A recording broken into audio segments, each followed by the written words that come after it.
Meu filho me ligou da delegacia dizendo que eu tinha denunciado ele, mas eu nem sabia usar a internet. O telefone tocou às 3 da manhã. Aquele toque estridente que faz o coração parar antes mesmo de você atender. Acendi a luz do abajur com as mãos tremendo. Peguei o celular. Era o Gustavo, meu filho. Mãe, o que a senhora fez? A voz dele saiu cortada, desesperada. A polícia está aqui, dizendo que a senhora me denunciou. Me denunciou por quê, mãe? Por quê? Fiquei paralisada. As palavras não saíam. Denunciado? Eu? Polícia? Meu coração batia tão rápido que senti uma dor aguda no peito. Gustavo, eu não entendo. Do que você está falando? A senhora deu entrada numa queixa online. Tá aqui o número do protocolo. Apropriação indébita de bens de idosa, uso indevido de documentos, estelionato. Mãe, isso dá cadeia. Eu posso perder meu emprego. O que a senhora está fazendo comigo? As lágrimas começaram a escorrer. Eu não sabia de nada disso. Eu mal sabia mexer no celular. Como eu ia fazer uma denúncia online? Gustavo, filho, eu juro que não fiz nada. Eu não sei de nada. A senhora está mentindo ou está ficando louca. Eu não mereço isso. E ele desligou. Fiquei sentada na cama, tremendo, com o telefone na mão. O quarto girava. A sensação era de que o chão tinha sumido debaixo dos meus pés. Meu filho, na delegacia, dizendo que eu tinha feito algo que eu não fiz e me chamando de louca. Mas eu não estava louca. E o que eu descobri nos dias seguintes mostrou que quem estava mentindo não era eu. Antes de te contar o que aconteceu naquela madrugada e nos dias que se seguiram, eu preciso te pedir uma coisa. Se você é mãe, avó ou já sentiu que ninguém acreditava em você dentro da própria família, se inscreve aqui no canal Voz da Matriarca agora. A gente está lutando para alcançar mais mulheres que estão passando por isso em silêncio. Mulheres que são chamadas de loucas, de confusas, de esquecidas, quando na verdade estão sendo manipuladas. Deixa o like e comenta "Eu não estou louca" para eu saber que você está comigo. E fica até o fim, porque o que eu vou te contar pode salvar você ou alguém que você ama. Meu nome é Helena, tenho 67 anos, moro aqui em Belo Horizonte desde que casei, há 45 anos atrás. Fui casada com o Antônio por 38 anos. Ele era motorista de ônibus, homem trabalhador, honesto. A gente teve um filho só, o Gustavo. Criamos ele com muito amor, muita dificuldade, mas sempre com dignidade. O Antônio morreu faz 7 anos, infarto, de repente. Um dia ele estava ali, no outro não estava mais. A dor foi tão grande que pensei que não ia sobreviver, mas sobrevivi, porque tinha o Gustavo, porque tinha que seguir. Ele deixou a casa, que estava quitada, uma casinha simples, 3 quartos, num bairro operário. E deixou uma aposentadoria por morte que eu recebo até hoje, R$ 1.400 por mês. Junto com minha aposentadoria de faxineira, que é um salário mínimo, dá para viver. Não sobra, mas dá. O Gustavo sempre foi bom filho. Carinhoso, presente, visitava todo fim de semana. Me levava para passear, me ajudava com as coisas pesadas da casa. Eu me sentia amparada, segura. Até ele conhecer a Viviane. A Viviane entrou na vida dele há 3 anos. Uma mulher bonita, bem vestida, que falava difícil, cheia de si. Ela trabalhava como corretora de imóveis, ganhava bem, vinha de família com dinheiro e desde o primeiro dia me olhou como se fosse um problema a ser resolvido. No começo eram comentários sutis. Dona Helena, a senhora não acha que essa casa tá grande demais para a senhora sozinha? Dona Helena, cuidado com essas escadas, a senhora pode cair e ninguém vai saber. Dona Helena, a senhora toma remédio controlado? Porque esquecimento na sua idade é perigoso. Eu não esquecia nada, minha cabeça era boa, mas ela plantava essas ideias. E o Gustavo começou a acreditar nela. Mãe, a Viviane tem razão, a senhora está ficando mais distraída. Outro dia a senhora repetiu a mesma história 3 vezes. Eu não tinha repetido, mas ele acreditava nela. Quando eles casaram, há 1 ano e meio, as coisas pioraram. A Viviane começou a vir aqui mais vezes, sempre com desculpa. Vim ajudar a senhora a organizar os remédios, vim dar uma olhada nas contas para ver se está tudo certinho. Vim guardar os documentos da senhora num lugar mais seguro. Ela pegou minha carteira de identidade, meu CPF, meu cartão do banco. Disse que ia guardar para eu não perder. Demorou semanas para devolver. E quando devolveu, algumas coisas estavam diferentes. Senhas que eu não lembrava de ter mudado. Aplicativos no celular que eu não tinha baixado. Comecei a perceber saques pequenos na minha conta. R$ 50 aqui, 100 ali. Quando perguntei para o Gustavo, ele disse que eu devia ter esquecido que tinha sacado, que era normal na minha idade. Mas eu não tinha esquecido. Eu anotava tudo num caderninho e os números não batiam. Foi quando a Viviane começou a falar sobre a casa. Dona Helena, a senhora já pensou em vender? Com esse dinheiro, a senhora podia morar num lugar menor, mais prático, e sobrava uma grana boa para o Gustavo e para a senhora viver tranquila. Eu disse que não, que aquela casa era minha, que o Antônio construiu ela tijolo por tijolo, que eu ia morrer ali. Ela insistiu, o Gustavo insistiu. Diziam que era para o meu bem, que eu ia ficar mais segura, que sozinha eu podia cair, me machucar, morrer e ninguém saber. Comecei a ter medo. Medo de cair, medo de esquecer as coisas, medo de estar realmente ficando senil. Será que eles tinham razão? Será que eu estava perdendo a cabeça? Teve um dia que a Viviane trouxe uma pasta de documentos. Disse que era para eu assinar. É só uma procuração, Dona Helena, para facilitar as coisas. Assim, se a senhora precisar de alguma coisa no banco, no cartório, o Gustavo pode resolver. Eu hesitei. Ela insistiu. É normal, todo idoso faz, para proteger. Eu assinei, porque confiava no meu filho, porque achei que era cuidado, mas não era. Nos meses seguintes, coisas estranhas começaram a acontecer. Ligações do banco perguntando sobre empréstimos que eu não tinha feito. Cartas de cartório sobre mudança de titularidade de imóvel. Eu levava tudo para o Gustavo. Ele dizia que era golpe, que eu não devia me preocupar, que ele ia resolver. Mas ele não resolvia. Ele era parte do problema. Foi a dona Lúcia, minha vizinha de 30 anos, que me abriu os olhos. Ela veio aqui uma tarde e disse: Helena, eu preciso te contar uma coisa.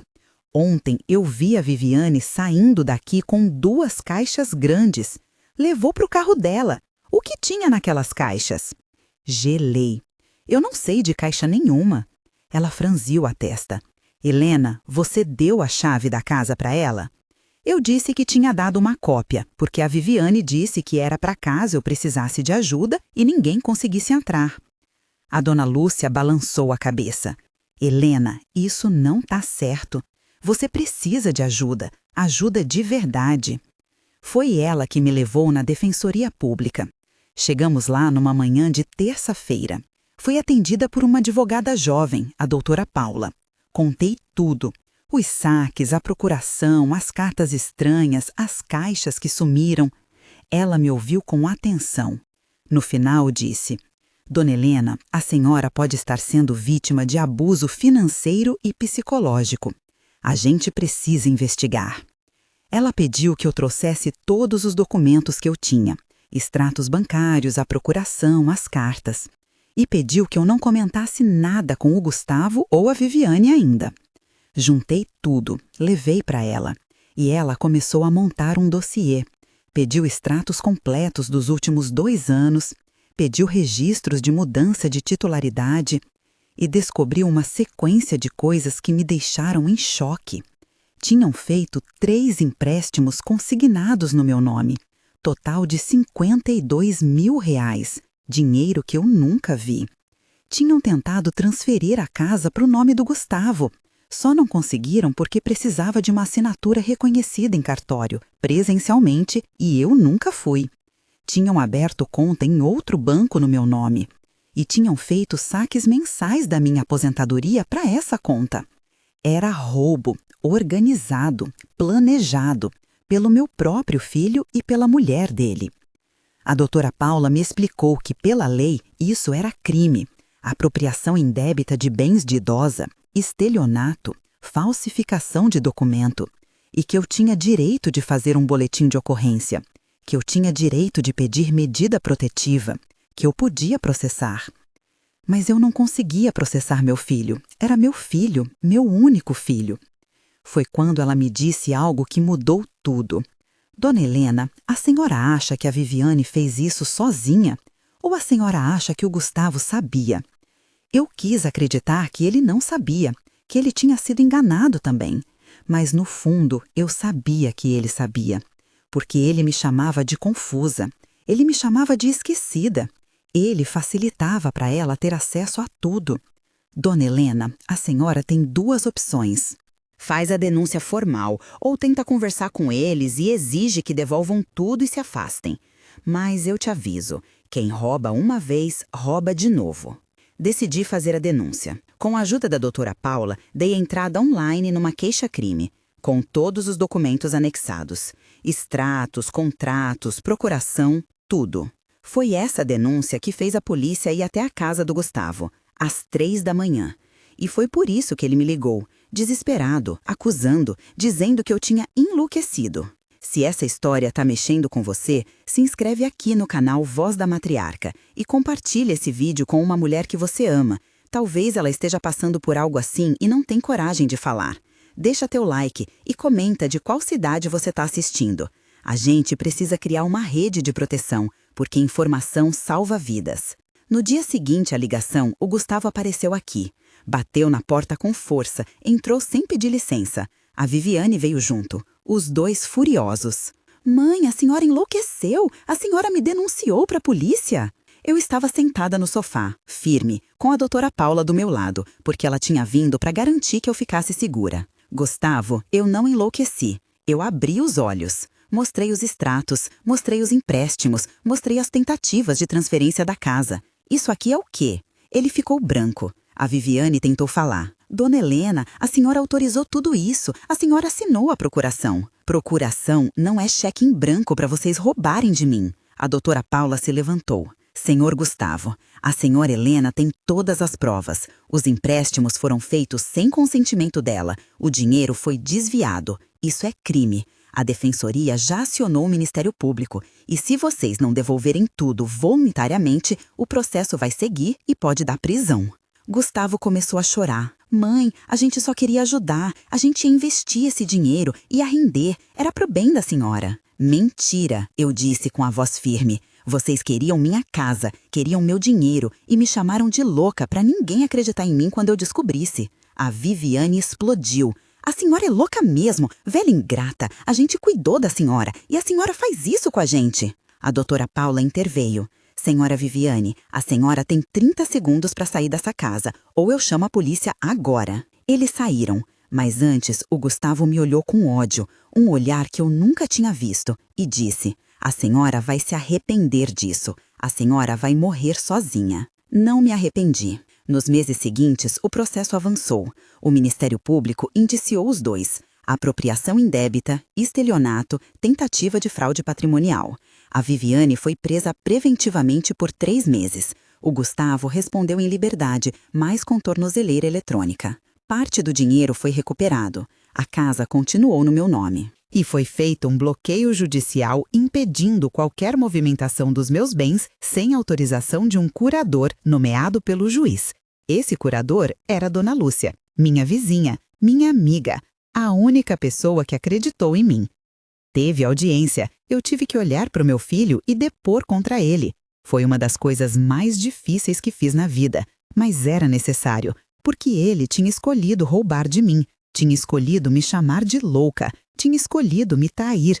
No final, houve um acordo. Eles devolveram o que restava do dinheiro, se comprometeram a não se aproximar de mim e o Gustavo perdeu qualquer direito de herança sobre a casa. Hoje, 3 anos depois, minha vida mudou completamente. A casa é minha, o dinheiro é meu, as decisões são minhas. Eu voltei para o grupo da terceira idade, voltei para a igreja, fiz amigas novas, aprendi a mexer melhor no celular, aprendi a me proteger. O Gustavo me mandou uma carta há 6 meses, pedindo perdão, dizendo que a Viviane tinha manipulado ele, que ele tinha sido fraco, que errou. Eu li a carta, chorei, mas não respondi, porque perdoar não significa voltar a confiar. Perdoar não significa esquecer. E a Viviane cumpriu pena, Foi condenada a 2 anos em regime semiaberto, perdeu o registro de corretora, perdeu tudo.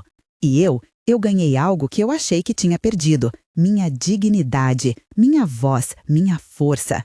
Hoje, eu ajudo outras mulheres, participo de um grupo de apoio a idosas vítimas de violência financeira, conto minha história, ensino elas a identificar os sinais, a não ter vergonha de denunciar, a não aceitar ser chamadas de loucas.